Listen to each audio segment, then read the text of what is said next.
I thought, oh boy, maybe I am not going to be an infantryman. Maybe I have some real purpose here that I can get my teeth around, because I was getting pretty bored by that time. So they called me up to the radio room on this big ship, and they said, we need somebody to lecture the troops on what's going on in the world. They call it information and education. I thought, boy, that sounded like something I could sink my teeth in. So when we finally got off the troop ship, I was giving lectures regularly to the troops. So because I could type and because I had a pretty good vocabulary for a country boy from Savannah, they gave me a break.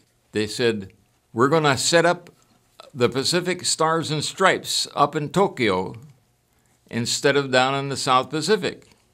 And we need a proofreader. So I got interested in journalism. And sure enough, as time went by, I worked at the Nippon Times, and I had all kinds of opportunity.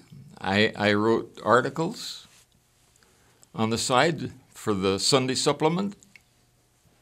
And I guess they thought, hey, you're doing pretty well there for a young fella, 18 years old. So they put me on the news desk. As luck would have it, or as my luck held, I have to report one more thing. They finally promoted me to tech sergeant, and you know what? They gave me the honorary title of news editor of the Stars and Stripes. But by that time, I was 19 years old and an experienced journalist. How do you suppose that happened? It could have been just dumb luck, or it could have been that back at Arlington High School, when I studied typing, I paid attention to the teacher and managed to get up to 35 words a minute. And when Miss Sater says, you know, read all you can, do a lot of reading, I did. What were the best and the worst things about your service? I had an opportunity to do what the people in Japan like to do. They like to get up there and see the sunrise from Fuji. And so I managed to do that. But I had a chance to see a few places in Japan.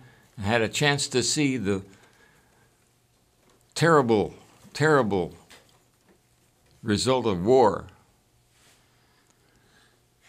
The B-29 bombers had bombed the Tokyo-Yokohama area where we were,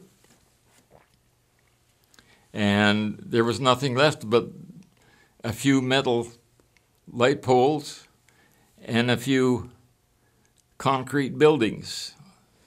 And I was left with the real impression of how terrible it must have been to suffer that during the war. What is something you want to share with the students? Pay attention. Do what you can. Strive to be better than you were. And whatever you do, do like the Medal of Honor winners. If you talk to them, if you have ever known one of them, they'll tell you, do what's right.